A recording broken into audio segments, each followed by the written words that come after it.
The toll of the road. What a high price we're paying for the privileges that motoring's given us. If some of you motorists must have thrills, please go to Brooklands or other places specially laid out for those possessed of the speed bug.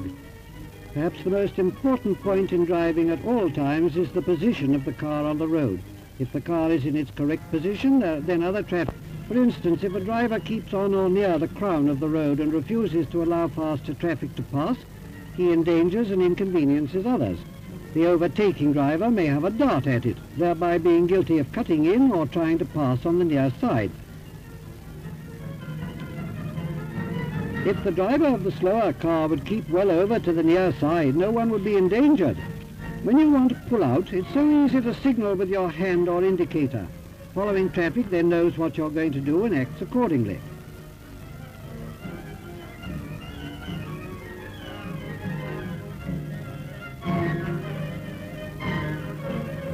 Watch the indicator. This man signals right and then turns left and asks for trouble.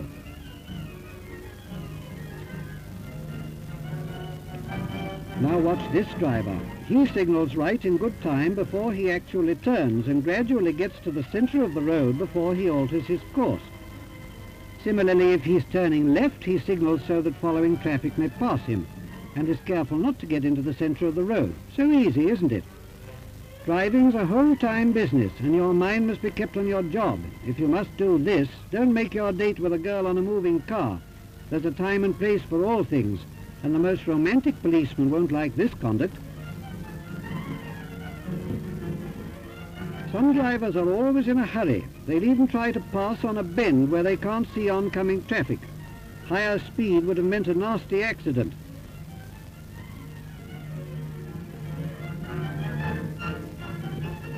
The same type of driver will pass on the brow of a hill. He can't see what's coming, yet blinds over, heedless of the consequences. Take a tip. Don't do it.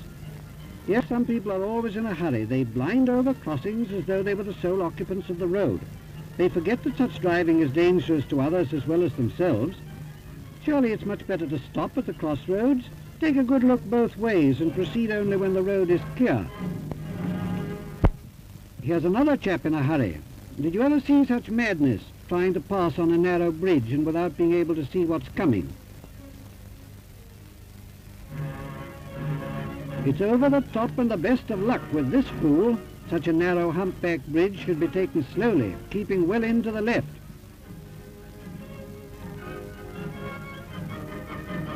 Then there's the driver who accelerates downhill.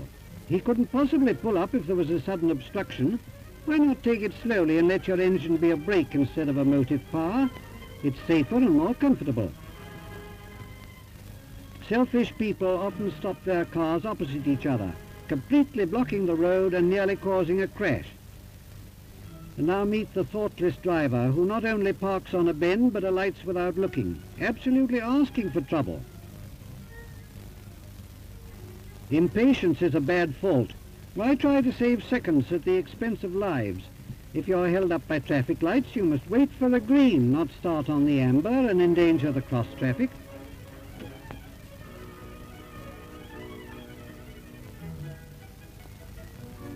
The course of true love will never run smoothly if, when you see your best girl, you pull up suddenly. At best, it means discomfort to following traffic, at worst, a crash. These two will certainly have a rough course one day.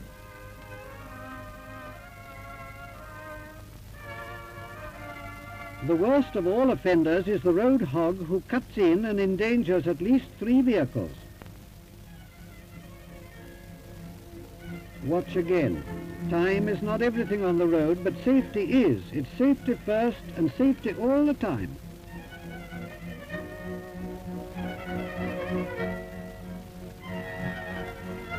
Many main roads run through villages, and many villages are too attractive to rush through, so why not drive easily, keeping well to the left, so that on bends there is no danger either to oncoming traffic or to yourself.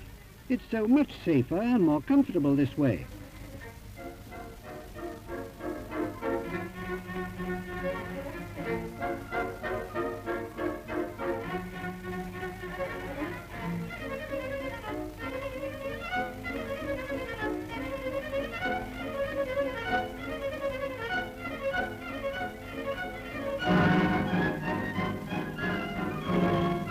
Here's a useful tip when you have to reverse in a narrow lane with soft ground at the side. Don't back onto the soft ground because your rear wheels might spin.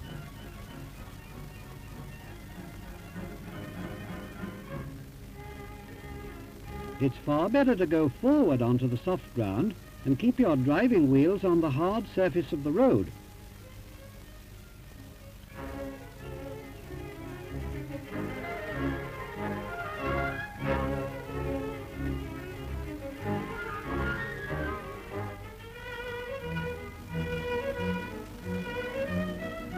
Now, supposing you want to reverse in a busy road, don't drive forward into a turning and back out into the main road. Drive past the turning and back into it. Then, after a good look both ways, you can proceed, facing the traffic.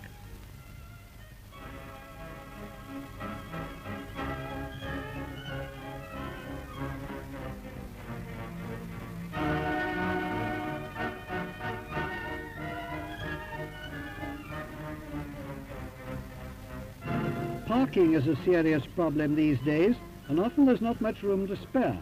The bad driver will try to get in between two cars like this, with the result that his tail is sticking out, to the inconvenience and danger of others. The correct way is to pass the space and back in, and with one further movement your car is safely parked. It's all so easy when you know.